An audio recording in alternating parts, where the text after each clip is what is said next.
오늘은 로마서 강의 20번째 시간으로 로마서 3장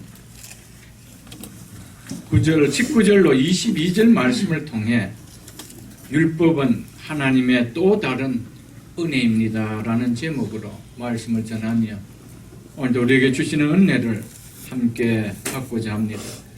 오늘 본문 19절은 지난 시간에 이어서 이렇게 시작되고 있습니다. 우리가 알거니와 무릇 율법이 말하는 바는, 여기서는 율법은 문맥으로 보면 앞에 있는 10절로 18절의 말씀을 말합니다. 이 말씀은 모세 율법에서 인용한 말씀이 아니고 시편과 선지서에서 인용한 말씀들입니다.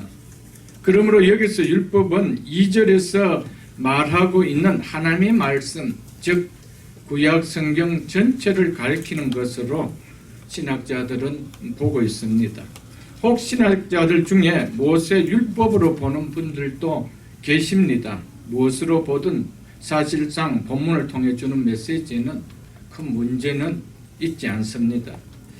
그러면서 무릇 율법이 말하는 바는 율법 아래 있는 자들에게 말하는 것이니, 여기서 율법 아래 있는 자들은 좁은 의미로서는 유대인을 말하지만은 보다 포괄적인 의미로는 하나님의 통치 영역 하에 있는 모든 사람, 곧 온 세상을 가리키는 말입니다. 이어지는 문장에서 보면 알 수 있을 것입니다. 율법이 없는 이방인들은 말할 것도 없고 율법을 맡아 있는, 그래서 우리는 율법이 주어진 자들이기 때문에 하나님의 심판을 받지 않는다라고 생각하는 유대인들조차 하나님의 심판을 피할 수 없는 이방인들과 동일한 죄인이라고 율법은 말하고 있다는 것입니다. 바울이 앞에 10절과 18절을 통해서 율법이 유대인이나 이방인이나 다 죄 아래 있다라고 한 이유가 뭐라고 하는지 이어서 보십시오. 이는 모든 입을 막고 온 세상으로 율법 아래 있는 자들을 이렇게 표현한 것이죠. 이는 모든 입을 막고 온 세상으로 하나님의 심판 아래 있게 하려 함이라. 즉 하나님의 심판 아래 복종하게 하려 함이라는 의미입니다. 온 세상이 하나님 앞에서 심판을 피할 수 없는 형벌 아래 있는 죄인이라는 사실을 입이 10개라도 변호할 수 없도록 하기 위함이라고 말하고 있습니다.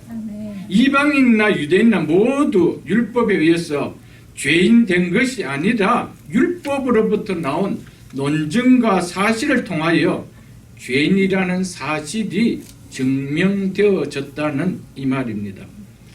바울은 이렇게 긴 분량을 활용하면서까지 이방인뿐만 아니라 유대인까지도 하나님의 진노 아래 놓인 죄인이다라고 말하고 있을까요? 율법이 없기에 하나님 모르는 이방인들이야 당연히 하나님의 진노 아래 있다라고 여기지만, 율법이 주어진 하나님의 선택을 받은 유대인이 하나님의 진노 아래 있다는 것은 그들에게서는 전혀 생각할 수가 없었던 이야기였기 때문이었습니다. 그래서 바울은 결코 율법 자체가 죄인을 구원할 수 있는 것이 아니라는 사실을, 이런 잘못된 생각을 가진 유대인을 깨우쳐 주고자 말하고자 했던 것이었습니다. 너희가 손에 들고 보고 듣고 있는 율법이, 하나님의 말씀이 그 사실을 입증해 주고 있지 않느냐라고 바울은 그들이 들고 있는 말씀을 인용해서 이야기를 했습니다. 우리도 마찬가지입니다. 예수를 우리가 믿으니까, 그래서 나는 죄인이 아니라는 생각을 우리는 떨쳐버려야 합니다. 정말 예수를 믿기에 나는 죄인이 아니고 의로운 자로 칭함을 받은 자가 되었다라면 문제는 다릅니다. 그런데 한 번도 자신이 죄인이라는 사실을 생각해 보지도 않았고 그렇게 생각이 들지도 않았다가 어쩌다 예수를 믿게 되어 아직도 여전히 의인같이 생각하고 있다라면 그것은 아니다 이 말입니다. 나는 본래 의로운 자인데 예수를 믿음으로 이 사실이 더 확고하게 믿어졌다. 이것은 복음과 아무런 관계없는 나홀로 복음입니다. 복음은 반드시 내가 죄인인 것이 깨달은 이후에 복음으로 와닿게 되어져 있는 것이죠. 아멘. 내 자신이 하나님 앞에 철저하게 죄인됨이 여기심 없이 예수 믿고 있다라면 이것은 슬쩍 끼어들게 하여 불법적으로 예수를 믿는 것이지 절대로 하나님이 인정하는 예수를 믿는 믿음은 아니라는 사실을 우리는 꼭 기억해야 됩니다. 아멘. 아무리 북한에서는 이 6.25 전쟁 당시에 남한으로 와서 살고 있지만 땅을 밟고 있지만 전향하지 않는 상태에서는 여전히 그의 소속은 북한의 소속입니다.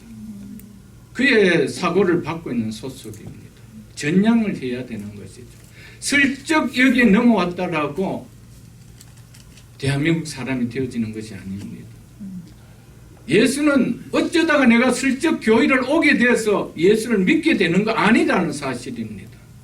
아무리 그렇다 하더라도 내 삶에 반드시 한 번은 내가 철저하게 말씀 앞에서 죄인이라는 사실이 깨달아져야 그것이 진정 예수를 믿게 되는 믿음이 되어진다는 사실입니다. 아멘. 그래서 유대인들은 우리가 율법을 갖고 있지 않느냐, 우리는 하나님의 선택받은 백성이 아니냐, 그거 자체로서 우리는 하나님의 진노를 받지 않는다라고 이야기했다는 것이죠. 우리는 예배를 드리고 있지 않느냐, 바이블을 보고 있지 않느냐, 내가 교회에 나오고 있지 않느냐. 여러분, 왜 내가 교회를 넣고 왜 말씀을 듣고 왜 예배를 드리는가? 죄인됨을 먼저 깨닫고 이런 죄인을 구원해 주신 하나님의 은혜가 놀라워서 드려지는 것이 예배 아니요 여러분. 아멘. 그 사건이 없는데 그 예배가 무슨 예배가 되어질 수가 있겠습니까 여러분들. 그래서 로이드 존스 목사님은 율법이 모든 사람은 죄인이라는 이 선언에 모든 입을 막는다는 이 말씀을 하시면서 당신의 입이 닫혀져 함봉되고 할 말이 없어지기 전에는 아직 당신은 그리스도인으로 출발하지 않은 것입니다 라고 말씀을 했습니다. 하나님의 말씀으로 우리를 향하여 죄인이라고 선포하는 이 말씀 앞에 우리가 입이 다물어져야 된다는 거예요. 할 말이 없다는 거예요. 난 정말 죄인이야. 입이 10개라도 나는 죄인이 아니라고 말할 수 없는, 이미 다물어질 때 그때서야 당신은 그리스도인으로 출발하는 것입니다 라고 이야기했습니다. 여러분, 우리 신앙의 연수가 중요하지 않고 멧돼지 예수 믿는 것이 중요하지 않아요. 예수를 믿는 것은 말씀 앞에 절대적으로 내 자신이 말씀 앞에 어떤 자를 깨달아져야 그때 예수 그리스도가 진짜 나에게 기쁨의 소식, 굿뉴스, 복음으로 와닿는 신앙이 되어진다는 것이죠. 아멘. 바울은 1장 18절로부터 3장 18절까지 이 긴 내용을 통해 유대인을 포함해 이 땅의 모든 사람은 다 죄 아래 있는 죄인임을 논리적으로 나타냈습니다. 저는 이 말씀을 2달 동안 10번에 걸쳐서 1장 18절로 3장 18절까지 이 말씀을 전했습니다. 그럼에도 이 긴 시간에 걸쳐 전한 메시지를 듣고도 나는 아직 죄인이 아니라고 여겨지신 분이 계십니까? 지난주일 말씀만 보고 들어도 인간이 죄인됨을 우리는 깨달을 수 있을 것입니다. 우리가 알거니와 무릇 율법이 말하는 바는 율법 아래 있는 자들에게 말하는 것이니 이는 모든 입을 막고 믿으십니까 여러분? 아멘. 이처럼 바울은 이방인은 물론이고 우리는 죄인이 아니라고 여겼던 유대인의 입까지 막기 위하여 이렇게 긴 장을 활례해서 인간의 죄인됨을 선포했습니다.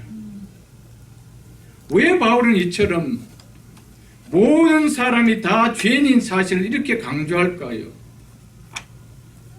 그래야 전하고자 하는 핵심인 예수 그리스도의 복음을 전할 수가 있기 때문입니다. 아멘. 그래야 그 사람들이 예수 그리스도의 복음이 들려질 수 있기 때문이었습니다. 우리가 병원에 가면 우리의 질병을 검사하는 MRI가 있는 것을 여러분 볼 겁니다. 저도 한번 경험을 해보았습니다. MRI를 통해 우리 몸이 이상이 있다는 것을 알려주어야 그 다음에 의사가 환자에게 치료해 줄 수 있는 처방이 주어지는 거 아니겠습니까? 아무리 의사가 당신의 몸에 이런 질병이 있다라고 말을 해도 지금 치료받지 않으면 생명의 위험이 있다라고 말해도 그 사실을 받아들이지 않는다면 어떻게 될까요? 아무리 생명에 위험한 질병이 있는 것을 알려줘도 본인이 그 사실을 거부한다면 기계가 잘못되었다는 거예요. 나는 전혀 그렇지가 않다라고 생각한다면 어떻게 될까요? 그래서 예수님께서 나의 몸에 이상이 없다라고 여기는 건강한 자에게는 의사가 필요 없다라고 말씀을 했던 것이었습니다. 바울은 이렇게 긴 장을 활애하면서 이 땅에 헤아려 있는 모든 인생은 다 죄인이라고 이야기했습니다. 그럼에도 불구하고 나는 죄인으로 여겨지지 않는다면 예수가 다가올 수 있는 복음의 소식은 들려지지 않습니다. 우리를 구원하는 예수 그리스도의 소식이 결단코 복음으로 굿뉴스로 오지는 않는다 이 말이죠 여러분. 아멘. 나는 건강한 자다라는 입이 막히고 나는 병든 자라는 입이 열려야 나는 죄인이 아니다라는 입이 막히고 나는 죄인이다라고 고백이 나와야 이제 다음 시간부터 바울이 로마서를 통하여 전하는 핵심인 예수 그리스도의 복음이 들려질 수가 있는 것입니다. 아멘. 그래서 바울은 긴 시간을 활용해서 1장 18절로부터 시작했습니다. 이 3장 18절까지 헤아려 있는 모든 인생은 다 죄인이라고 선포했던 것이었습니다. 누가복음 18장 9절에 보면 예수님께서 자기를 의롭다고 믿고 있는, 즉 자신은 죄인이 아니다라고 믿고 있는, 그래서 다른 사람을 멸시하는 자들에게 비유로 주신 말씀이 나옵니다. 18장 9절 이하에 보면 거기에는 자기를 의롭다고 여기는 자신을 죄인이 아니라고 여기는 자가 나오는데 그가 바로 바리새인이었습니다. 이 바리새인이 성전에 나와서 기도하면서 마치 저 멀리 감히 고개를 들 수 없어 숙이며 기도하는 세리를 보면서 하나님이여 나는 다른 사람 곧 톳색 불이 가늠하는 자들과 같지 아니하고 이 세리와도 같지 아니함을 감사하나이다 라고 기도했습니다. 우리 주님은 이 기도를 결코 기쁘게 받지 않았습니다. 왜냐하면 이것은 도리어 자신은 다른 이들과 같은 불의한 말을 한 적도 없고 불의한 행위도 하지 않은 자라고 스스로 나는 거짓말을 한 죄인이라고 스스로 드러냈기 때문입니다. 나는 이들처럼 불의를 행한 적이 없대요. 나는 이들처럼 거짓말한 적이 없대요. 여러분, 이러면서 자기 스스로 어렵다 여겼다라는 거예요. 우리 가운데 그렇게 사는 사람 너무 많이 있습니다.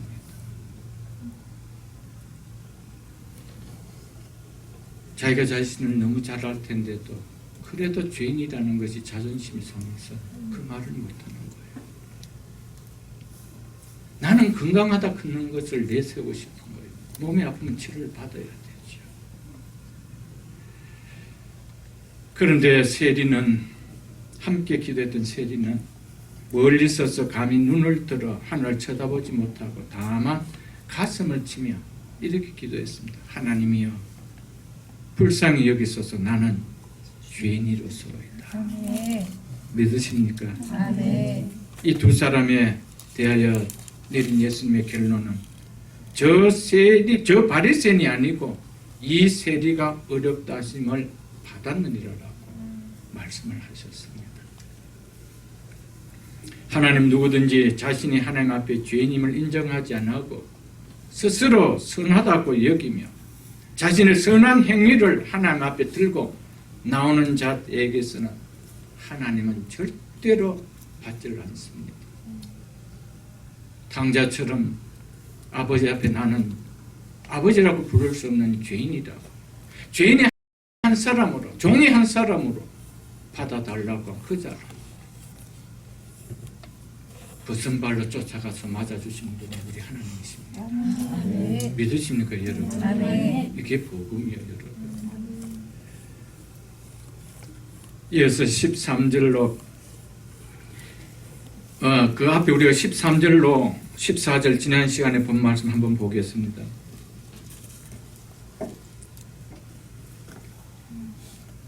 그들의 목구멍은 열린 무덤이요 그의 혀로는 쏘김을 일삼으며 그의 입술에는 독사의 독이 있고 그 입에는 저주와 악독이 가득하고 인간이 죄인이라는 증거가 바로 피조물 중 인간만이 가진 언어가 증거해 준다고 지난주에 말씀을 드렸습니다.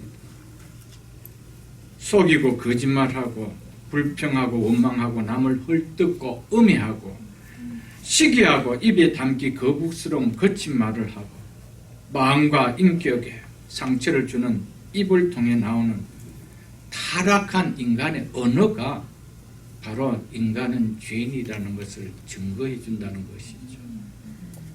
그래서 인간의 대표 기관이 다른 피조물이 사용하지 않는 인간만이 사용하고 있는 이 언어를 통하여 인간이 얼마나 죄인인가를 보라는 거예요. 이게 성경의 고발입니다, 여러분들. 입에서 나오는 것들은 마음에서 나오나니라고 주님께서 말씀하신 것처럼 언어가 타락했던 것은 곧 인간의 마음이 타락했다라는 증거를 드러내고 있다는 것이죠. 인간의 마음이 부패했다라는 증거라고 마태복음 15장 16절로 20절 말씀을 인용해서 지난주에 말씀을 드렸습니다. 우리 하나님께서 우리를 향해 이렇게 말씀합니다. 너희가 말하는 혀만 한번 보아라. 네가 지금 말하고 있는 입술을 한번 보아라. 그래도 네가 죄인이 아니라고 말할 수 있겠느냐? 입이 10개라도 네가 죄인이 아니라고 말할 수 있겠느냐? 성경은 그렇게 고발하고 있다는 것이죠. 하나님의 말씀 앞에 이 율법이 우리에게 고발한 이 고발 앞에 나는 그렇지 않다라고 말할 수 있는 인간이 하나도 있을까요, 여러분? 이 다음 하나님 앞에, 하나님 심판대 앞에 섰을 때 다른 거 하나도 묻지 않고 우리 각자가 혀로 입술로 지은 죄를 녹음기 틀어놓는 것처럼 틀어놓으면 한 사람도 예외 없이 입이 10개라도 그 말 앞에 입이 다 닫힐 겁니다. 나는 죄인이라는 것이에요.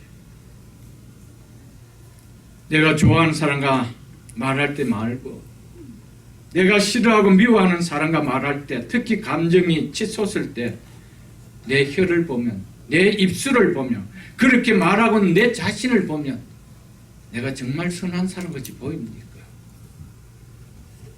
그런 인간 한 명도 없습니다. 고상한 척 할 뿐이지요. 단둘이 누군가 다툴 때 죄인 중에 괴수로 드러나는 것이 인간입니다, 여러분. 그걸 누가 속일 수 있나요, 여러분들?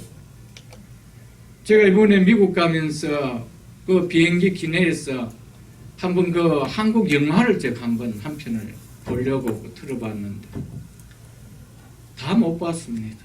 하도 욕이 많이 나와서 웬 영화에 욕밖에 없는지 입을 열면 욕밖에 나오는 것이 없어. 아나 어른이나 여자나 남자나 젊은이나 늙은이나 다 입에서 욕이 나와요. 대사가 다 욕밖에 없어요. 뭘 이야기합니까? 인간의 현 주소를 보여주는 것이 이것이 아닌가. 제가 귀가 더러워질까 싶어서 못 보겠더라고요. 그만큼 인간이 타락했습니다. 정말 타락했어요, 여러분들. 그런데 인간이 죄인이 아니다, 여러분들. 고상하게 하면 할수록 바리새인처럼 나는 저 세리와 같지 않다라고 하는 때 하나님은 멸하십니다, 여러분. 이 사실을 기억하십시오. 여러분, 이사야가 죄를 지어서 얼마나 죄를 지었겠어요. 그가 하나님의 제단 앞에서 번제를 드릴 만큼 하나님 임재를 사모할 만큼 믿음을 가졌던 그가 죄를 지어서 얼마나 죄를 지었겠어요. 그가 이 하나님의 임재 앞에서 고백하는 첫 마디가 뭐였을까? 나는 내 입술이 부정한 자니다. 믿으십니까? 아멘. 나는 한마디로 죄인이라는 거예요. 하나님 앞에 내가 죄인이라는 거예요. 이렇게 고백하는 사람만이 하나님 앞에 희망이 있는 거예요. 아멘. 하나님 앞에 축복을 받을 수 있는 은혜가 누려지는 것이죠, 여러분들. 율법은 이방인이든 유대인이든 모든 사람은 죄인이라는 사실 앞에 입을 막고 할 말이 없게 한다라고 했습니다. 그 이유는 그 율법이 인간의 죄를 적나라하게 드러내기 때문입니다. 20절 보겠습니다.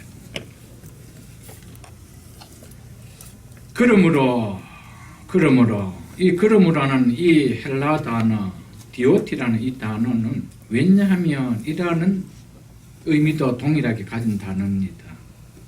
그래서 영어 버전에 보면은 그러므로라고 번역되기도 하고 왜냐하면이라고 번역된 영어 버전들이 나눠져 있는 것을 볼 수가 있고 우리 성경들은 대부분 다 그러므로라고 번역되어 있습니다. 그러므로 율법의 행위로 그의 앞에 어렵다 하심을 얻을 육체가 없나니 여기서 육체라는 것은 유대인이나 이방인들 가운데 한 사람도 어렵다함을 얻을 사람이 없다라는 것을 이야기하고 있습니다. 율법으로는 죄를 깨달음이니라. 왜 인간은 하나님의 말씀을 통해서 나는 죄인이 아니라고 말할 수가 없는 입이 다물어지느냐.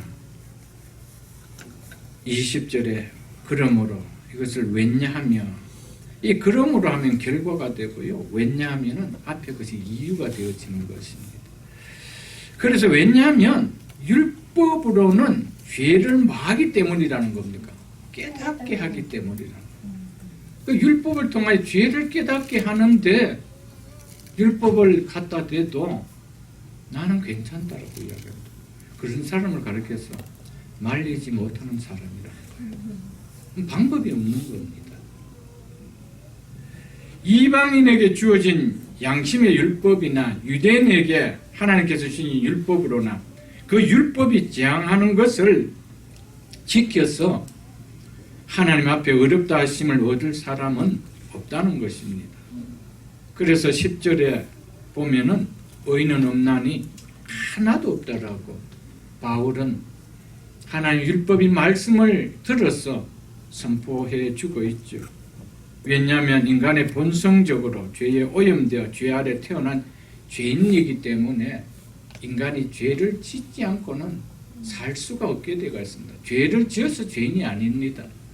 죄인으로 이미 태어났기 때문에 죄를 짓는 것은 너무나 자연스러운 겁니다. 물고기로 태어났기 때문에 물에서 헤엄치는 것이 자연스러운 것처럼 인간은 가르쳐 주지 않아도 그 입에서부터 벌써 어릴 때부터 거짓말이 술술술 나오는 것이죠. 왜요? 죄인이기 때문이라는 것입니다.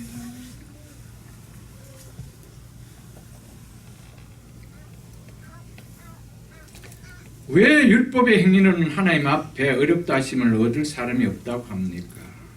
여기서 하나님 앞에 어렵다 하심을 얻는 것은 하나님께서 어렵다라고 선언하는 칭의를 이야기하고 있습니다. 하나님 앞에 모든 인생은 죄로 말미암아 죄값을 치러야 될 죄인일 뿐이지 어렵담을 받을 수 있는 죄인이 아니라고 할 수 있는 자는 한 명도 없다라는 것이 율법의 선포라는 것이죠. 왜냐하면 율법으로는 죄를 깨달음이 때문이라는 것입니다. 율법을 통해서는 죄를 깨닫게 하기 때문에 그렇다는 것이죠. 율법을 통해 유대인이 의로워질 수 있다라면 양심으로 주어진 율법을 가진 이방인들이 그것을 통하여 의로워질 수 있다라면, 즉 율법으로 하나님의 심판을 피할 수 있다라면 우리 하나님께서 예수 그리스도를 이 땅에 보내실 이유가 있겠습니까? 없다라는 겁니다. 말씀처럼 율법으로는 죄를 깨닫게 할 뿐이지 결코 율법에는 죄를 사해주는, 우리를 의롭게 해주는 기능은 없다는 겁니다. 아멘. 무엇이 죄이며 나타난 죄의 현상은 어떤 것이며 또 죄가 우리에게 가져다 줄 결과는 어떤 것인지 죄에 대한 지식을 주기 위해서 율법을 주신 것이지 율법을 통해 죄인을 구원하시기 위하여 하나님께서 우리에게 율법을 주신 것은 아니라는 겁니다. 너는 죄인이다. 그러므로 죄의 삭은 사망이므로 너는 죽을 수밖에 없다.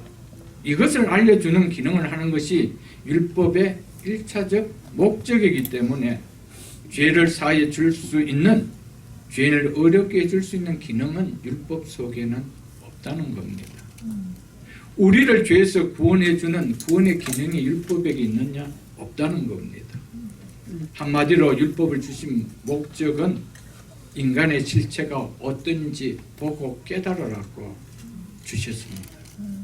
그래서 율법의 행위로 어렵다 함을 얻을 육체는 없다라고 이야기를 했던 것이죠. 율법은 마치 우리의 몸에 질병을 찾아주는 MRI 기능과 비슷하다고 보시면 됩니다. MRI는 지금 나의 몸이 어떤지, 어디에 무슨 질병이 있는지 알게 해주는 기능밖에 없습니다. MRI가 몸에 질병이 있음을 찾아주었다고 해서 그 MRI가 그 사람의 질병을 치유해주지 않습니다. 아무리 그 MRI 속에, 통 속에 오래 들어가 있다고 해서 그 질병이 낫는 거 아니라는 것이죠. 율법의 기능이 마치 그렇다는 겁니다. 율법은 죄인인 우리에게 결코 생명을 주지 못합니다. 아멘. 율법은 우리의 죄를 보여줄 뿐 죄를 사해주지는 못한다는 겁니다. 우리를 어렵게 해주지는 못한다는 겁니다. 그래서 율법을 가지고 하나님 앞에서 어렵다 함을 얻을 육체가 있다라 생각하고 애쓴다는 것은 마치 MRI 속에 들어가서 내 병을 고치겠다는 생각과 똑같은 어리석은 행동이라는 거예요. 그래서 율법의 행위로는 의로워질 인생이 이 땅에는 한 명도 없다는 거예요. 근데 나는 예외라고 설친다면 그게 얼마나 어리석겠어요, 여러분. 8장을 여러분들 한번 보겠습니다.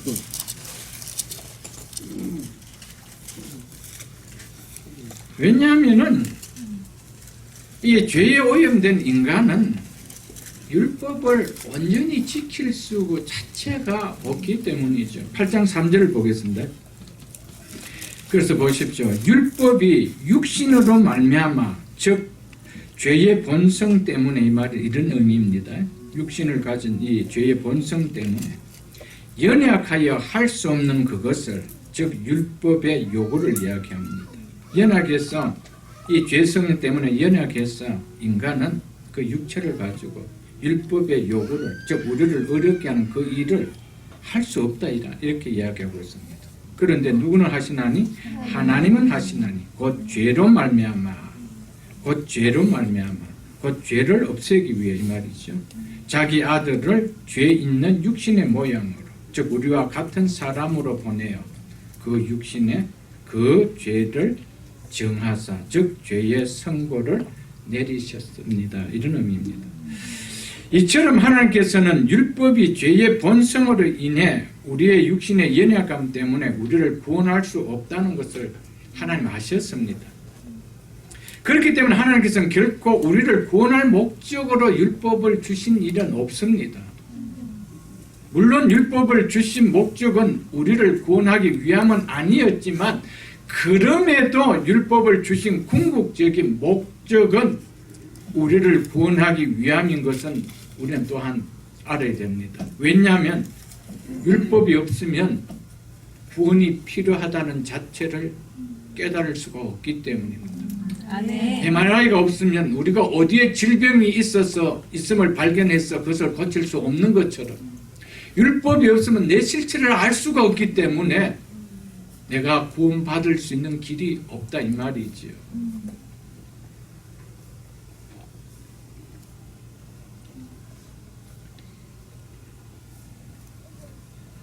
여러분, 왜 그러면은 하나님께서는 우리에게 율법을 주셨을까요?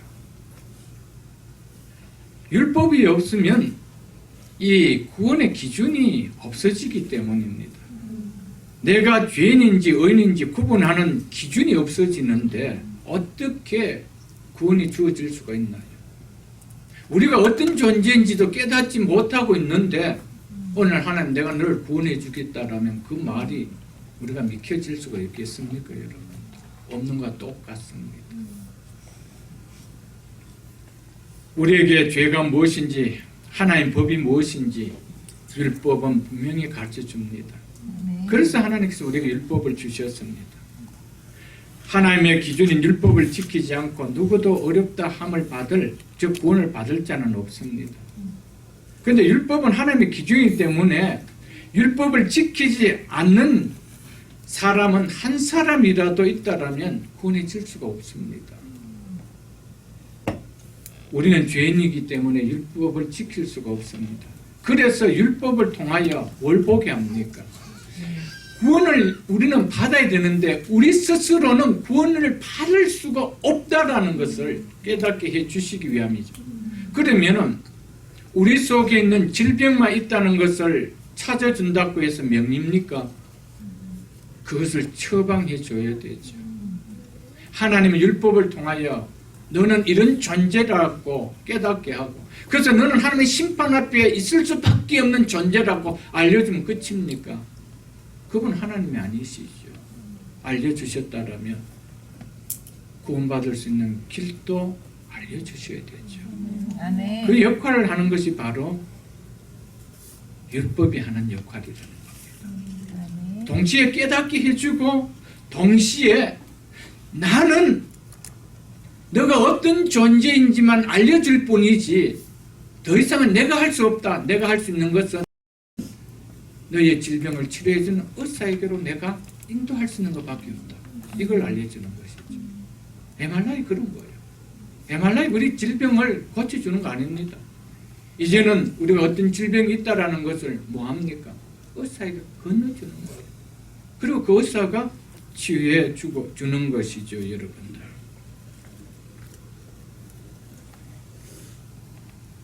그래서 갈라디아서 3장을 여러분 한번 펴보겠습니다. 306쪽입니다. 신약성경 306쪽입니다.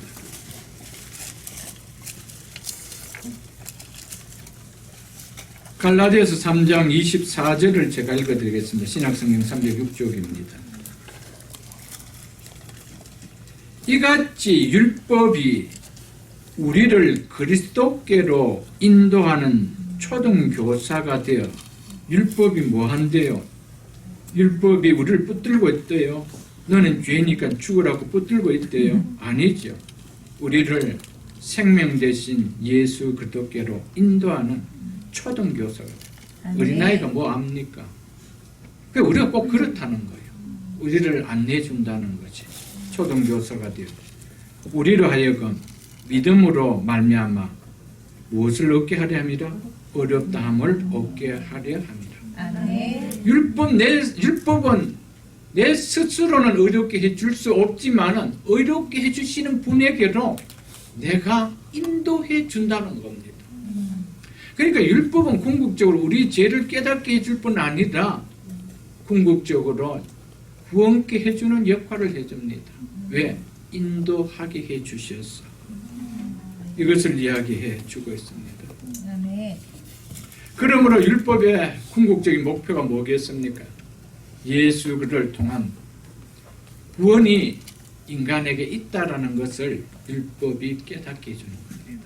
아멘. 죄를 깨닫게 해줄 뿐만 아니라 그 죄의 삭슨 그 하나님의 심판을 받는 그 심판에서 구원함을 받는 길이 여기 있다라고 알려주는 역할을 한다는 것이죠. 이처럼 율법은 죄 아래 놓인 죄인인 우리를 구원하여 그리스도 안에서 영원한 생명을 누리는 자로 살게 하는 하나님의 구속의 계획의 한 도구가 율법이라는 것입니다. 그래서 오늘 설교 말씀처럼 율법은 하나님의 또 다른 은혜라는 것이죠. 여러분, 율법은 하나님의 정말 은혜입니다. 여러분, 은혜. 율법을 통하여 내가 죄인인 것이 깨달아지는 것 자체가 놀라운 은혜입니다. 아멘. 이 은혜가 깨달아져야 우리를 구원하신 하나님의 궁극적인 구원의 은혜가 쏟아지는 거 아니에요, 여러분. 율법을 통한 하나님의 은혜를 깨닫지 못하고는 우리는 우리를 구원해 주시는, 우리를 죽음의 질병에서 치유해 주시는 예수 그리스도의 보혈이 우리 속에 들어올 수 있는 은혜는 없다는 것이죠, 여러분들. 율법을 통해 자신이 철저하게 죄인인 것을 깨닫게 하는 하나님의 은혜의 도구가 바로 율법이라는 것이죠. 이 율법을 깨닫는 자는 이 율법을 통하여 내가 죄인이라는 사실을 깨닫는 자는 반드시 본질적인 구원의 은혜를 체험하게 됩니다.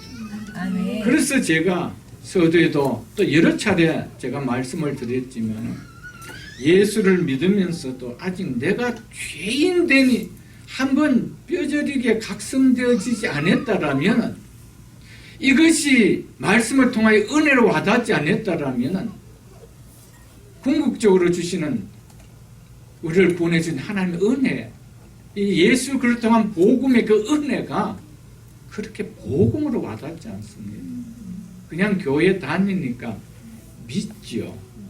안 믿지는 않는다고 이야기합니다. 그런데 그것이 그렇게 나를 감격시키지 않습니다. 내가 건강하다는데 약 줘서 당신 건강해졌다 하면 그건 누가 기뻐하겠어요, 여러분. 그럼 내가 시 한 번 인생을 사는데 어떤 의사가 처방을 하고 이 약을 먹으면 낫습니다 해서 그 약을 먹어 낫다라면 나는 너무 감사하고 기쁜 것이죠. 이런 말할 수 없는 거 똑같습니다. 내가 죄인이라는 생각을 해본 적이 없는데 예수 그리스도가 나를 자꾸 구원해 주셨대. 근데 그게 기쁘대. 그게 복음이 돼. 어떻게 복음을 와닿을 수 있나요, 여러분? 그러니까 그 십자가의 복음이 들으면 들을수록 이제 지겹죠. 왜 자꾸 죄인이라.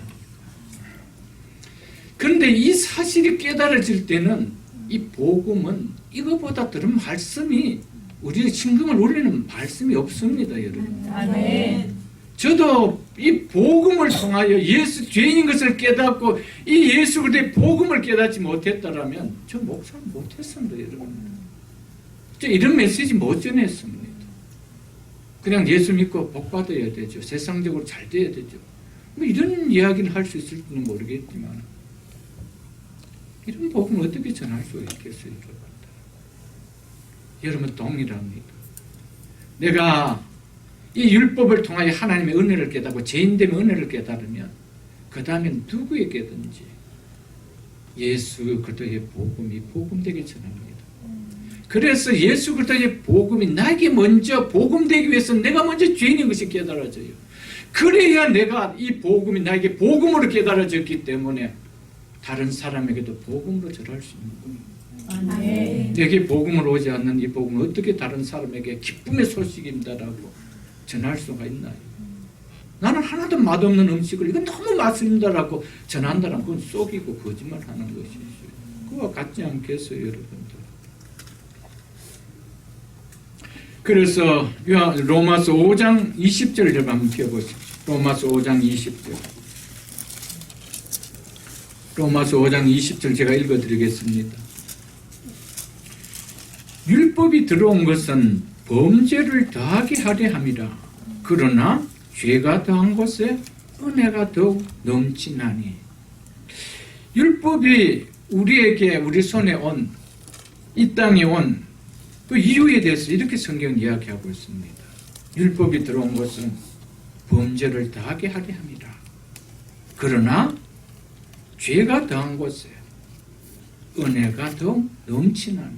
이게 정말 은혜입니다, 여러분. 아멘. 이처럼 율법을 통하여 죄를 죄로 드러내게 하고 그 죄가 드러난 곳에 하나님의 은혜의 역사는 더 강하게 일어난다. 이것을 지금 이야기하고 있죠. 그래서 우리 속에 있는 죄의 그 영향력을 그 하나님의 은혜가 무기력시켜버립니다. 여러분, 내가 죄인인 것을 깨닫는 사람일수록 내 속에 죄는 무기력해집니다. 그런데 내가 죄를 죄로 여기지 않고 내가 죄인으로 여기지 않는 사람 속에는 항상 죄가 응어리를 틀고 있는 거예요. 둥지를 트고 있는 거예요. 죄를 짓는 거예요, 여러분들. 그러나 내가 복음을 듣고 말씀 앞에서 내가 죄인이라는 은혜를 사실을 깨닫게 되면 내 속의 죄는 더 이상 힘을 못 쓰는 거예요. 왜?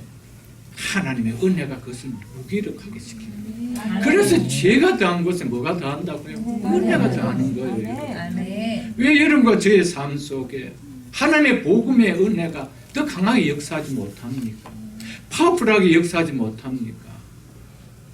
내가 지금까지 그래도 괜찮게 살았다라고 그 의식을 가지고 있기 때문에 절대 우리는 괜찮은 사람이 아닙니다. 아멘. 우리 자녀들에게 물어보십시오. 엄마 아빠 괜찮은 사람? 우리 아이들이 정확하게 판단해 줄 것입니다. 그렇지 않아요, 여러분. 그걸 내 스스로가 자꾸 속이는 것이죠. 여러분, 율법을 통해 자신이 죄인인 것을 크게 느낀 사람일수록 놀랍게도 그 사람 속에는 하나님의 은혜가 넘치는 거예요. 아멘. 여러분, 그래서 나 같은 죄인 살리신 주 은혜 놀랍다라고 이야기했습니다. 누가 그 찬양을 했죠? 누구였죠? 존 뉴턴이 했죠. 그 존 뉴턴은 그 노예 상인이었지 않습니까? 그가 자기가 예수를 만나고 나니 자기가 죄인인 것을 깨달았죠. 나 같은 죄인 살리신 주 은혜 뭐예요? 놀라워.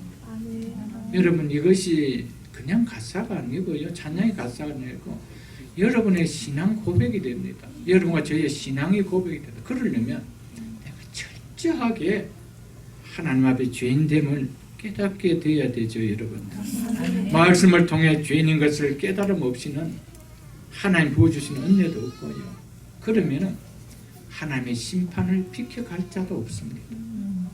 하나님의 은혜가 부어져서 하나님의 은혜 아래 사는 자가 되지 않는데 어떻게 하나님의 심판을 피할 수가 있나요? 세상에는 두 불밖에 없다고 그랬습니다. 하나님의 은혜 아래 사는 자와 죄의 권세 아래 사는 자와 두 분류밖에 없습니다.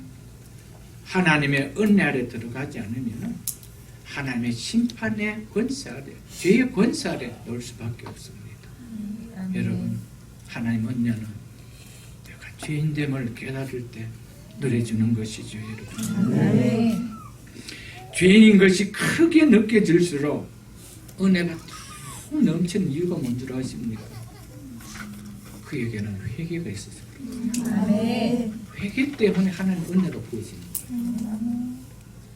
여러분, 여러분과 저의 삶 속에 내가 예수 믿고 지난 삶을 돌아봤을 때 정말 죄인이었구나. 이런 죄인을 하나님께서 무엇이건데 이쁘다고 여겨주시고 구원해 주셨는데, 그걸 생각하면 감격과 아울러 지난날에 그렇게 살았던 것에 대한 회개가 안 일어날 수 없는 거예요. 그걸 가르쳐서 회심이라고 이야기합니다. 아멘. 오늘날 크리스찬들은 회심 없이 크리스찬 되는 사람이 너무 많습니다. 회심 없이 슬쩍 크리스찬이 되는 사람, 구렁이가 슬쩍 담을 넘어가듯 어쩌다 슬쩍 교회에 와서 크리스찬 되는 사람이 너무 많습니다. 내 삶 속에 회심이 한 번도 일어나지 않았어요.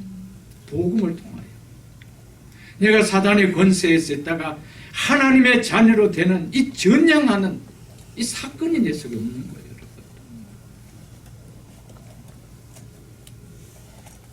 정말 오늘날 회심 없는 크리스찬이 진짜 크리스찬이 맞을까? 하나님 앞에 물어보십시오. 진짜 크리스찬이 맞는지. 그래서 율법은, 우리를 죄를 깨닫게 한 율법은 하나님의 또 다른, 또 하나의 은혜라는 겁니다. 아멘. 내가 죄인인 것이 깨달아졌다는 것은 하나님께서 한없이 부으신 은혜입니다. 아멘. 이 사실을 깨달아요. 이것이 깨달아지면 이제는 내 삶 속에 죄는 무기력해지는 거예요. 왜? 그 죄를 볼 때마다 한 은혜가 너무 크게 느껴지기 때문에 그 죄를 붙들고 내가 살 수가 없는 거예요. 회개해야 되는 거지. 그래서 회개하는 거예요. 그래서 내 삶 속에는 죄가 무기력한 거예요. 친구가 아니에요, 여러분들. 원수처럼 여겨집니다. 이게 왜 붙어 다니지? 원수처럼 여겨지는 거예요. 벗이 되지 않는 것이죠, 여러분들. 요한복음 5장에 보면은 우리가 잘 아는 베데스다 연못에 맹인, 다리 저는 사람, 혈기 많은 사람, 그리고 38년 된 스스로 움직일 수 없는 병자들, 많은 병자들이 그 베데스다 못가에 나와서 그 천사가 그 못에 내려와서 그 못을 움직이면은 그 못이 요동할 때에 그 못에 들어가기만 하면은 자기 몸이 낫는다라고 기대하고 그 베데스다 연못가에 많은 병자들이 있음을 우리가 5장을 통해, 요한복음 5장을 통하여 알 것입니다. 그런데 진짜 질병이 나야 할 절박함이 원하는 자들은 그것에 한 명도 스스로의 힘으로 들어갈 수가 없는 것입니다. 실제 들어가야 병을 나을 자는 낫지 못하고 거기에서 세월나 못했다, 거기에서 초상을 칩니다. 다 죽습니다, 여러분들. 그런데 그 집을 가리켜서 베데스다라, 은혜의 집이라 이렇게 불러요. 긍휼의 집이라 이렇게 부르고 있습니다. 그런데 은혜가 내려질 그곳에 은혜가 전혀 체험해 볼 수가 없다라는 것이죠. 물속에 뛰어들 수 없어서 정말 치료가 필요한 자들은 그 자체로 절망할 수밖에 없습니다. 그렇게 세월을 보내는 동안 자신의 몸만 더 질병으로 쇠해집니다. 그런데 이곳에 모인 자 중에 한 명이라도 건강을 회복돼서 나갈 수 있는 자가 있느냐? 그래서 그 집을 은혜의 집이라고 부를 수 있는 자가 있느냐? 없다라는 겁니다. 다 죽어나오더라는 것이죠. 얼핏 보면 베데스다 못에는 구원의 가능성이 보여집니다. 저 못이 동할 때, 천사가 내려와서 못을 동하게 할 때, 움직일 때 내가 그 못에 들어가면 나는 낫는다. 이것은 구원에 대한 가능성이 있습니다. 희망을 품을 수가 있습니다. 그러나 자세히 들여다보면 철저하게 나를 좌절시킵니다. 왜? 내 스스로는 들어갈 수가 없기 때문에. 물에 들어가면 산다. 하나님이 주신 율법의 계명을 지키면 산다. 구원을 받는다. 의로워진다. 도덕적으로 흠이 없이 바르게 살면 내가 의로워질 수 있다. 방법은 맞지만 현실은 인간은 그렇게 행할 수 없는 죄인이라는 사실입니다. 인간이 왜 속습니까? 난 자 괜찮다라고 여기기 때문에 구원이 멀어지는 것이죠. 이들은 스스로 그래도 나는 자꾸 언젠가는 희망이 있다, 들어갈 수 있다라고 여겼던 것입니다. 내용적으로 보면 소망이 있는데, 내용적으로 보면 우리가 말씀을 지킬 수가 있죠. 우리가 들어갈 수가 있죠, 여러분. 도덕적으로 흠없이 살 수가 있죠. 내용적으로는 가능합니다. 그러나 현실적으로는 나는 들어갈 수 없는 질병에 걸린 자입니다. 죄에 오염된 자입니다. 그것이 가능할까요? 불가능합니다. 이것이 율법입니다. 아멘. 허물과 죄로 죽은, 그래서 선을 행할 수 없는, 회원을 행하는 자는 없나니 한 명도 없다고 하는 인성들에게 너희가 율법을 지키면 어려워질 수 있다, 구원을 받을 수 있다는 소식은 결코 기쁨의 소식이 될 수가 없는 것입니다. 더 좌절케 하는 소식이죠. 이것이 율법이 가져다주는 기능입니다. 율법은 철저하게 우리를 좌절시킵니다. 우리가 율법 앞에 서면은 희망이 생기는 것이 아니라 첫 번째는 좌절이 생깁니다. 내가 어떻게 이렇게 살 수 있나? 나는 살 수 없다라는 너무나 높은 담이, 기준이 나에게 제시되어 있는 것이죠, 여러분. 그래서 율법의 행위로는 하나님 앞에 어렵다 하심을 얻을 육체가 있다라고 했습니까? 없다라고 했습니까? 없다라고 했죠. 율법을 통해 행위로는 자신이 철저하게 어려워질 수 없는 죄인인 것을 깨닫는 자에게는 율법은 결코 절망케 하는 소식이 아닙니다. 한없는 하나님의 은혜로 와닿게 되죠. 왜냐하면 이 철저하게 내가 절망할 수밖에 없는 죄인이라는 이 은혜를 깨닫는 자에게 본질적 구원의 은혜가 임하기 때문입니다. 아멘. 요한복음 5장에 나오는 베데스다 못은 율법을 비유한 그림입니다. 그리고 못이 움직일 때 신라 같은 기회를 한가닥의 소망을 삼고 모여드는 이들은 율법을 지켜 구원을 받으려고 하는 유대인들의 영적 상태를 묘사해주고 있습니다. 동시에 율법 앞에 서 있는 인간의 모습을 그림으로 그려주고 있는 것입니다. 우리는 38년 된 병자처럼, 맹인처럼, 다리를 저는 자처럼 우리 스스로 들어갈 수가 없는 겁니다. 물이 동하여 들어가려면 달리기 선수같이 아무런 몸에 아픔 없는 자 먼저 싹 들어가 버리는데, 진짜 아픈 자는 구원받을 길이 없는 거예요. 율법을 보여주는 겁니다. 자신의 힘으로, 자신의 의로 도저히 구원받을 수 길이 없는 절망하는 죄인의 인간의 모습을 상대적으로 거기에 모여있는 병자들을 통해 보여줍니다. 첫 번째, 맹인이 있다고 했습니다. 눈이 있어도 하나님의 진리를 보지 못하여 하나님을 찾을 수 없는 죄인의 모습을 보여주고 있는 그림이죠. 그가 어떻게 바른 진리를 찾아서 바르게 그 일을 다 행하며 살아갈 수 있나요? 다리 저는 자는 율법이 주어져도 바르게 지키며 살아갈 수 없는 죄인을 보여주고 있습니다. 그리고 혈기 마른 자, 저 중풍병자는 하나님의 계명에 반응할 수 있는 영적 지체가 이미 마비되어 있는 죄인의 모습을 보여주고 있습니다. 이런 죄인이 어떻게 아무리 의롭게 되어진다라고 해도, 아무리 구원을 준다 하더라도 율법을 스스로 지켜갈 수가 있느냐 라는 것을 보여줍니다. 그래서 38년이나 병에 걸려 움직이기가 불편한 누워있는 병자를 찾아와 주님이 하시고 하신 말씀이 뭡니까? 네가 낫고자 하느냐?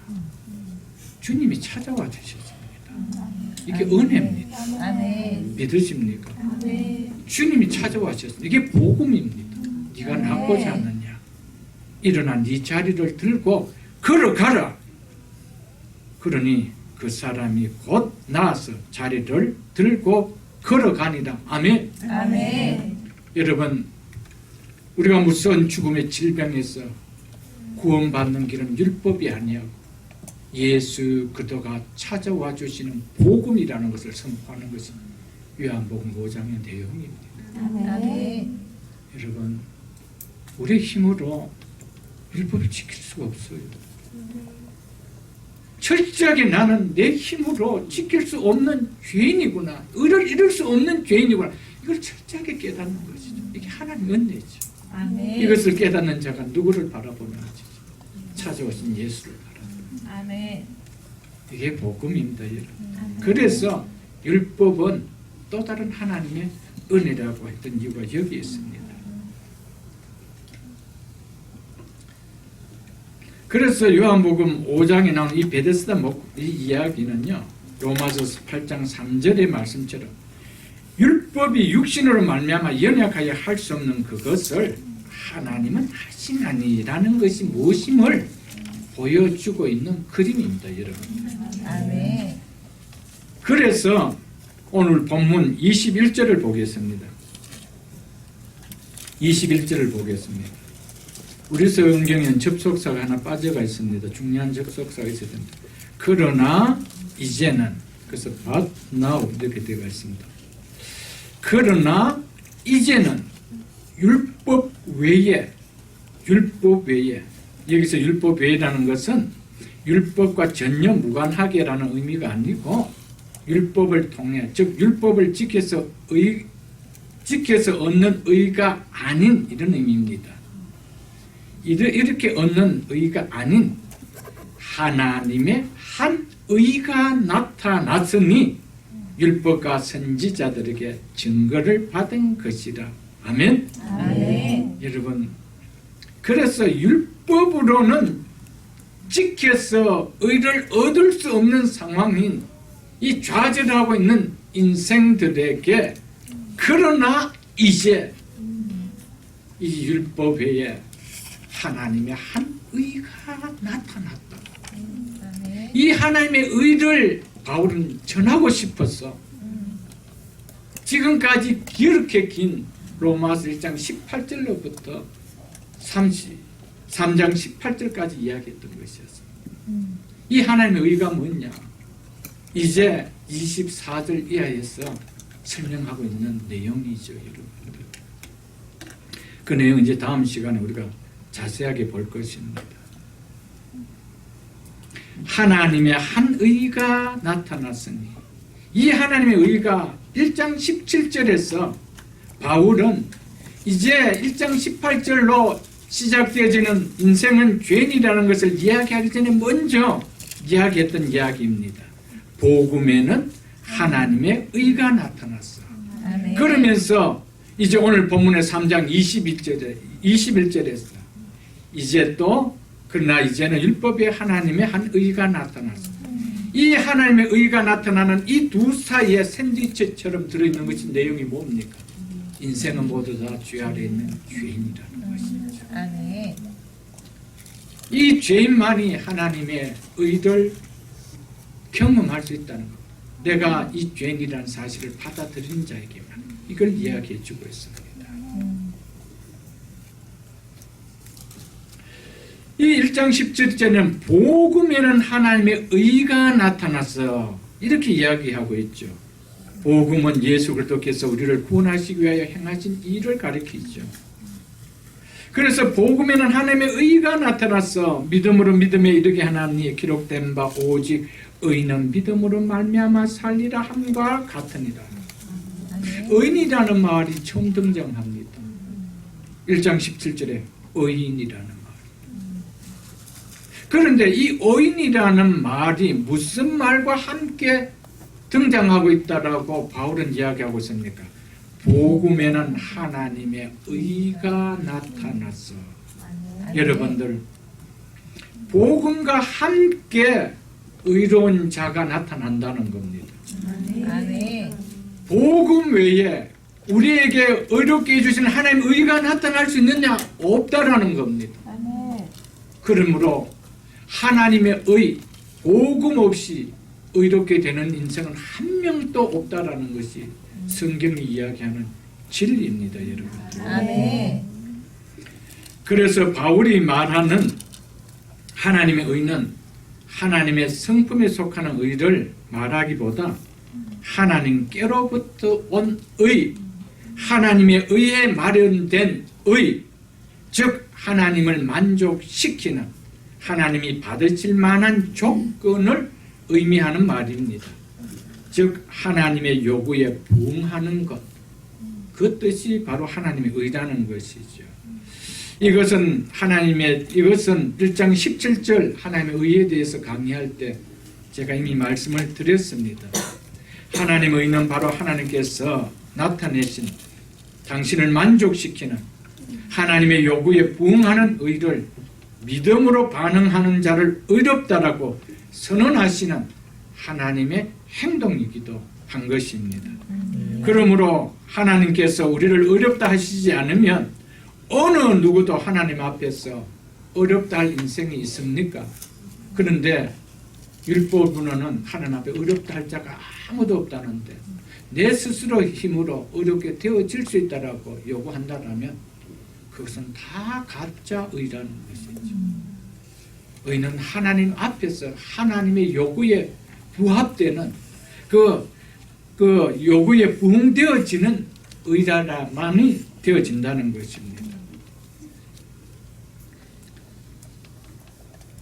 그래서 사도 바울은 인간 스스로가 내가 의로워질 수가 없기에, 그래서 하나님과 단절됐던 관계에서 하나님과 관계가 다시 하나 되어지는, 회복되어지는 이 의가 의로워지는 이 어렵담을 받을 수 있는 자가 있느냐? 없다는 겁니다. 그래서 바울이 두 번이나 하는 이야기가 뭡니까?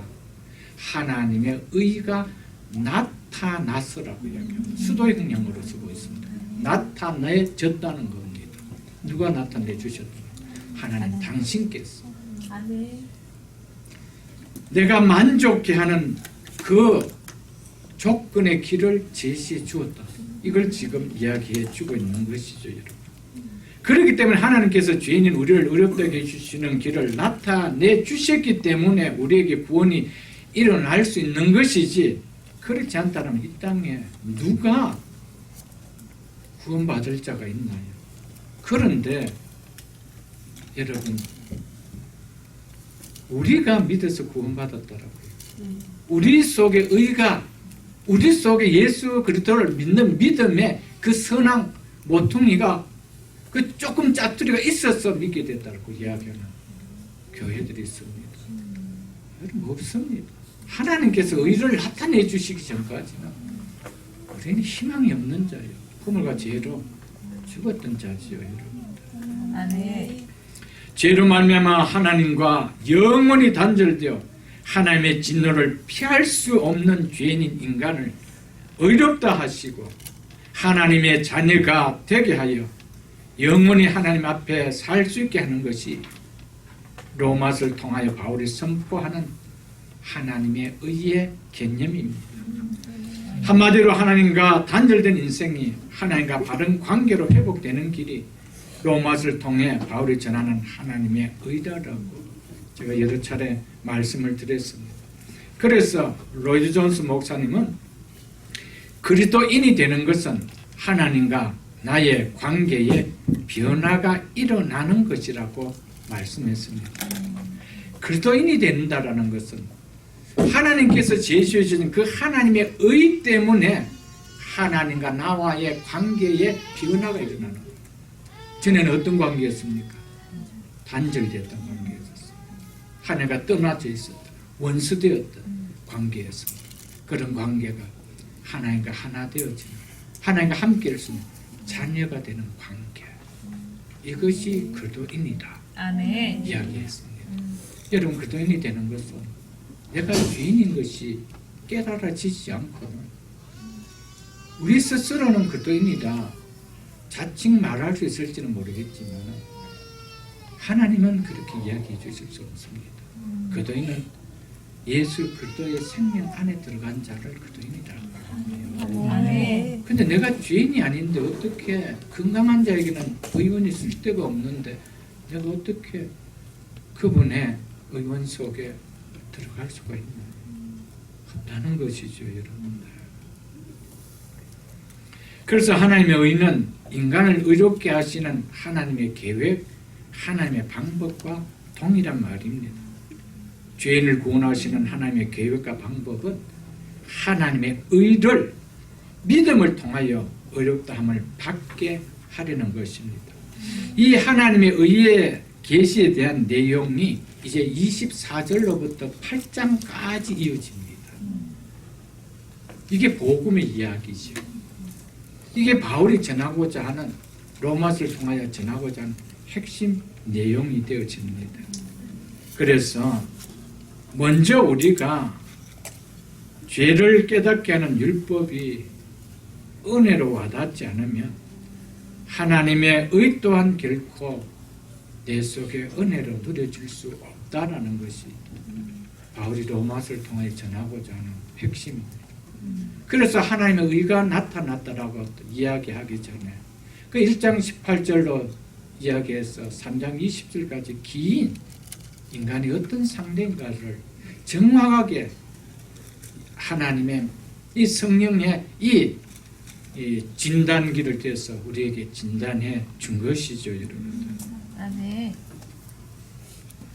그런데 이 하나님의 의는 율법을 통해 사람들이 의를 갖지 못하니까 하나님께서 다시 생각을 바꾸시고 새로운 방법으로 주신 것이 결코 아니라고 바울은 이야기하고 있습니다. 구약에서부터 계속 약속되어 왔던 바로 그 의가 이제 나타났다라고 하는 것이죠. 그래서 하나님의 의는 율법에 제촉되는 것이 아니라 율법과 선지자들, 즉 구약 성경에서 증거를 이미 받은 것이라고 말하고 있는 것입니다.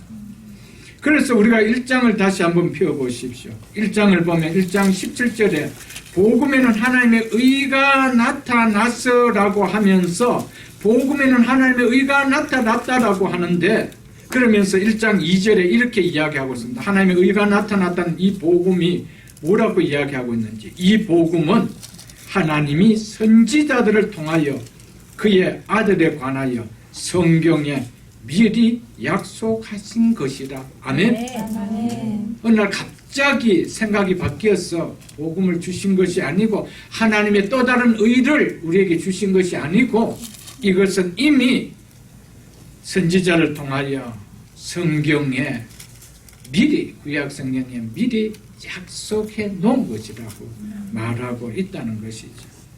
하나님의 의가 구약과 상관없는 것이 아니라 그것으로부터 나왔다는 것이죠. 즉 복음은, 하나님의 의를 나타낸 이 복음은 이 구약의 성취로 주어진 것이라는 것이죠. 예수 그리스도로 말미암아 하나님의 의가 나타나게 된 것은 바로 구약의 약속했던 성취다, 이것을 이야기하고 있는 아멘. 것입니다. 아멘. 복음에는 우리를 어렵게 할 수 있는 하나님 요구에 부응하는, 하나님을 만족해 하는 의가, 즉 공의가 나타났다라고 한 것입니다. 하나님께서는 죄인인 인간들에게 너희를 어렵게 하는 길을 내가 준다, 그 나의 의를 내가 준다 라고 하면서 그것이 어디 안에 있다라고 말씀했습니다. 복음 안에라고 말씀하고 있습니다. 즉 복음은 하나님의 아들 예수 그리스도를 말하는 것이죠. 그분이 이 땅에 오셔서 행하신 사건을 이야기하는 것이죠. 그 안에 들어있다라고 이야기하고 있습니다. 하나님과 관계가 단절된 죄인인 인간이 어떻게 어려워져서 거룩하신 하나님 앞에 설 수 있는가, 하나님과 관계가 회복될 수 있는가라는 이 문제에 바울의 답변은 하나님의 의에 의해서 얻을 수 있다라는 것, 즉 예수 그리스도의 복음 안에 그 해답이 있다라는 것이 로마서가 전하는 핵심의 메시지입니다. 그래서 이 로마서를 통하여 끊임없이 이야기하고 있는 것은 예수님께서 이 땅에 오셔서 행하신 일을, 그 일이 의미가 무엇인지, 즉 사복음서를 통하여 예수님께서 행하신 그 일이 오늘 우리에게 어떤 의미를 주는가를 풀어놓은 것이죠. 이것이 바로 하나님께서 어렵지 못한 우리에게 의를 제시해 주신 길이다. 그것을 바울이 얘기해 주고 있다는 것이죠. 아멘. 바울은 이제 이 하나님의 의가 죄인들에게 어떻게 드러나는지 구체적으로 밝힙니다. 이것이 22절의 이하의 내용인데 먼저 22절을 보겠습니다. 22절은 서론적 설명입니다. 22절을 보고 말씀을 맺겠습니다. 곧 예수 그리스도를 믿음으로 말미암아, 즉 예수 그리스도의 믿음을 통하여 이 말입니다. 모든 믿는 자에게 미치는 하나님의 의는 차별이 없느니라. 아멘. 하나님의 의는 예수 그리스도를 믿는 믿음을 통하여 오는 것이라고 말하고 있죠. 예수 그리스도를 믿음으로 말미암아, 그 믿음을 통하여 이렇게 이야기하고 있는데, 여기에서 예수 그리스도의 믿음, 예수 그리스도를 믿음으로라는 이 말은 우리는 이것을 예수 그리스도를 목적격으로 이렇게 번역을 해놨습니다. 이것을 주격으로 번역하면은 예수 그리스도의 믿음 이 말이 됩니다. 예수 그리스도의 믿음. 영어 버전에는 주격으로 번역했는 데도 있고 예수 그리스도의 믿음으로, 또 우리 성경과 같이 예수 그리스도를 믿음으로 이렇게 목적격으로 번역해 놓은 것도 있습니다. 그런데 예수 그리스도를 믿는 이 많은 학자들은 예수 그리스도의 믿음에 대해서 이야기하는 것하고 이야기하고 있습니다. 왜냐하면 그 다음에 예수 그리스도의 그 믿음, 예수 그리스도의 그 믿음으로 말미암아 모든 믿는 자에게 미친다고 다시 우리에게 믿음을 이야기하고 있습니다. 우리가 믿어서 구원받는 것이 아니고요, 예수 그리스도의 믿음을 통하여 우리를 의롭게 해주는 모든 것을 제시해 주셨기 때문에 우리는 우리의 믿음을 통하여 이루어 놓으신 예수 그리스도께서 이루어 놓으신 하나님의 의를 받는 것밖에 아니라는 겁니다. 그래서 이 의미는 예수 그리스도의 믿음, 이 믿음이라는 이 말은 피스티스라는 이 단어는 신실함이라는 뜻도 됩니다. 예수 그리스도의 믿음, 예수 그리스도의 신실함으로 말미암아 우리를 어떻게 하나님께서 구원하실 수 있는, 의롭게 하실 수 있는 길을 열어주셨습니까? 예수 그리스도의 믿음 때문이었습니다. 예수 그리스도의 아버지의 말씀에 순종한 그 신실함 때문이라고 성경은 1차적으로 먼저 이야기하고 있는 것이죠. 그래서 그분이 행하신 그 복음은 바로 예수 그리스도의 믿음을 이야기합니다. 이 땅에 인간의 몸으로 오셨던 그 순종으로부터 또 십자가를 지시고 십자가에서 죽으신 순종함과 또 죽음을 이기시고 부활하신 그 모든 사건, 그것은 예수 그리스도의 믿음 때문이었다는 거죠. 아멘. 내가 이렇게 하면 성부 하나님께서 우리를 구원하신, 내 안에서 택한 백성들은 반드시 구원함을 받는다라는 예수 그리스도의 믿음이었습니다. 아멘. 그 믿음을 우리가 또 뭐 한다는 겁니까? 믿는 거예요. 그런데 예수님께서 십자가에 못 박히셨다. 왜 못 박히셨는지, 여러분, 그것에 대한 믿음이 없으면 우리에게 믿는 믿음은 아무런 의미가 없는 거예요. 예수 그리스도께서 왜 십자가에 죽으셨는지, 그 죽으심의 그 믿음, 그것을 우리가 뭐 한다는 겁니까? 믿는다는 거예요. 아멘. 그것을 지금 이야기해 주고 있는 것입니다.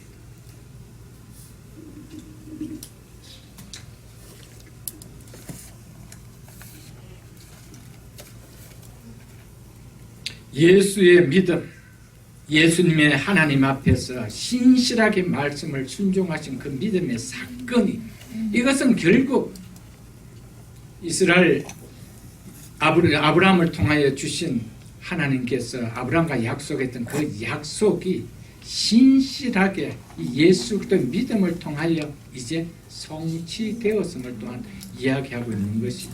그래서 예수의 믿음, 예수님이 하나님 앞에서 신실하게 말씀에 순종한 그 믿음의 사건이 오늘 우리가 믿음으로 하나님께 나아갈 수 있는 것이지, 예수님의 믿음, 예수님의 신실함이 없었다라면 우리의 믿음 아무리 내세워야 아무런 의미가 없는 거예요. 믿습니까, 여러분? 아멘. 이것이 하나님의 의라고 바울은 이야기하고 있는 것이죠. 그래서 팀 켈러 목사님은 그의 저서 이거 센터 처치에서 이렇게만 이야기를 했습니다. 복음은 단절된 하나님과 우리의 관계를 바로잡기 위해, 즉 회복하기 위해 예수 그리스도가 무엇을 이루셨는가에 대한 소식이다 라고 말씀하셨습니다. 예수 그리스도가 무엇을 이루셨는가, 하나님과 우리의 관계를 바로잡기 위해서 예수 그리스도께서 무엇을 이루셨는가, 이게 복음이라는 것이죠. 무엇을 이루셨습니까? 하나님께서 행하 계신 구원의 계획을 믿음으로 행한 것이죠. 그리고 복음은 우리가 행하는 무엇이 아니라 우리를 위하여 행해진 무엇이다라고 이야기했습니다. 복음은 우리가 행하는 무엇이 아니고요, 우리를 위하여 행해진 무엇이다. 그것이 뭡니까? 예수 그리스도께서 십자가에서 우리를 구원하시기 위하여 아버지의 뜻을 이루신 그 이야기입니다. 아멘. 아버지의 뜻을 이루시기 위한 성자의 그 신실함, 그 믿음, 그 믿음을 우리가 믿음으로 의로워지는 거예요. 아멘. 그 믿음의 길을 열어놓은 것이 하나님의 의다, 이렇게 이야기합니다. 아멘. 그 하나님의 의가 복음 안에 나타나는데, 그 복음을 제시해줬는데 우리가 받지 않는다라면은 우리에게는 어려워질 수 있는 자가 한 명도 없다라는 것이 우리에게 있자는 이야기하죠. 그래서 믿음이라는 것은 하나님의 의가 나의 것이 되게 하는 통로요 도구밖에 아닙니다, 여러분들. 그렇기 때문에 이 믿음을 자랑할 것이 있나요? 없습니다. 그 믿음 자체의 구원이 있다면 자랑할 것이 있는데, 믿음은 예수 그리스도께서 행해 놓으신 그것입니다. 아멘. 그리고 믿음의 통로를 통하여 그 행해 놓으신 하나님의 의를 내가 받아들이는 것밖에 안 하는 것이죠. 그래서 우리에겐 자랑할 것이 없어요. 그래서 27절에 뭐라고 이야기하는가 보십시오. 그런즉 자랑할 때가 어디 있느냐? 있을 수 없느니라. 무슨 법으로냐? 어떠한 법으로 사람이 어렵게 될 수 있겠느냐? 이 말하죠. 행위로느냐? 행위의 법이로냐? 이 말은 율법을 지킨 데서 오느냐? 아니라 오직 믿음의 법이로라. 믿음의 원리에서만 이루어진다는 것이죠. 그렇기 때문에 우리는 자랑할 것이 없습니다. 만일 믿음이 공로가 된다면 자랑할 것이 있죠. 나 예수 믿었어.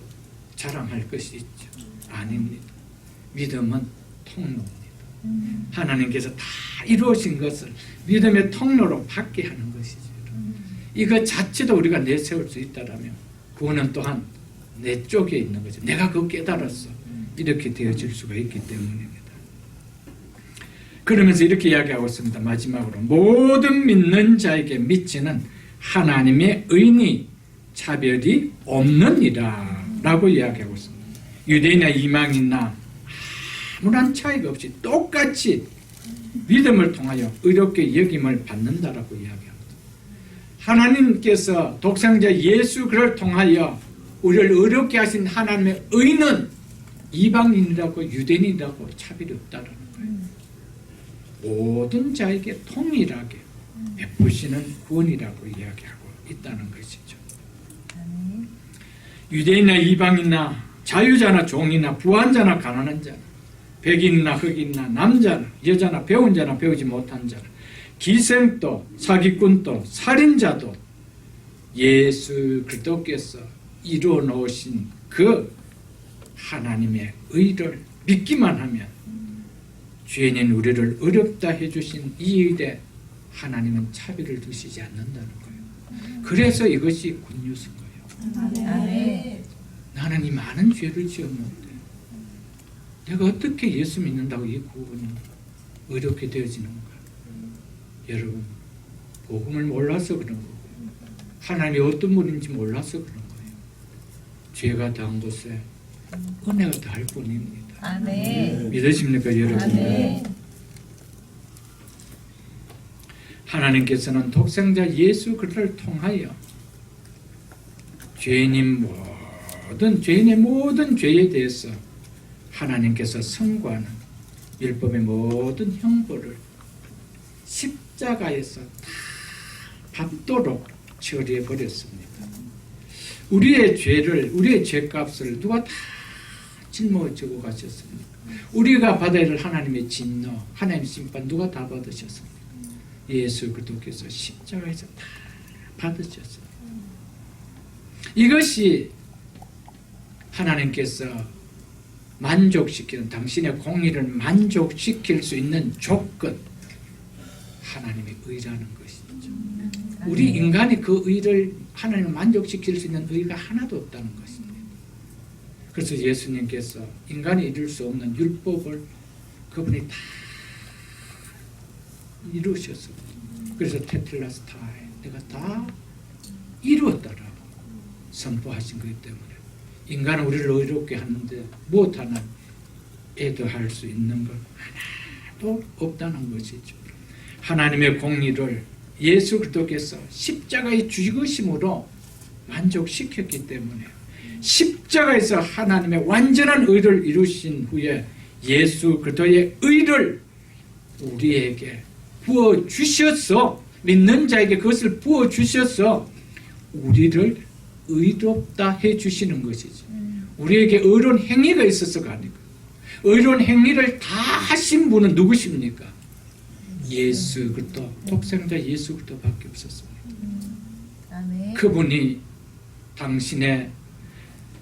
그분이 하나님 아버지의 공의를 만족시켰던 그 의가 하나님은 우리에게 부어주시고, 그래서 그 의를 보시고 우리를 의롭다 칭해 주신 것이죠. 그래서 예수 그리스도를 믿을 때 우리의 죄는 그분에게 증거가 되고 그분의 의가 성령으로 말미암아 우리에게 증거되어지는 이 사건, 이것이 칭의 사건입니다. 그런데 이것은 누구에게 주어진다라고요? 율법을 통하여, 말씀을 통하여 내가 죄인이라고 고백되어졌어. 이 죄인을 구원해 주실 자는 하나님의 의를 나타내신 복음, 예수 그리스도 외에는 없다라고 고백하는 자에게 주어진다는 것이죠. 말씀을 맺겠습니다. 율법은 하나님의 또 다른 은혜입니다라는 말씀으로 전했습니다. 여러분, 우리에게 주시는 궁극적인 은혜는 예수 그리스도 십자가에 이루신 그 의를 통하여 우리를 의롭다 해주시는 그 의입니다. 그 은혜입니다. 그런데 이 은혜는 누구에게 주어진다라고요? 먼저 율법을 통하여 내가 죄인이라는 사실을 깨닫는 이 은혜를 맛본 자에게 주어주신다라고 말씀하고 있음을 깨닫고, 우리의 신앙의 연수, 우리의 신앙의 그런 무엇을 이야기하지 마시고 내 삶 속에 단 한 번이라도 하나님 앞에 진하게 죄인됨을 깨닫고 복음이 복음으로 느껴진 것을 맛보면 내 남은 인생 속에 하나님 복음이 복음으로 느껴질 수 있도록 하고, 말씀을 앞에서 내가 철저하게 죄인되는 은혜를 깨닫는 종이 되게 달라고 기도가 있는 우리 모두가 다 될 수 있도록 주의 이름으로 축복합니다. 아멘. 주신 말씀 생각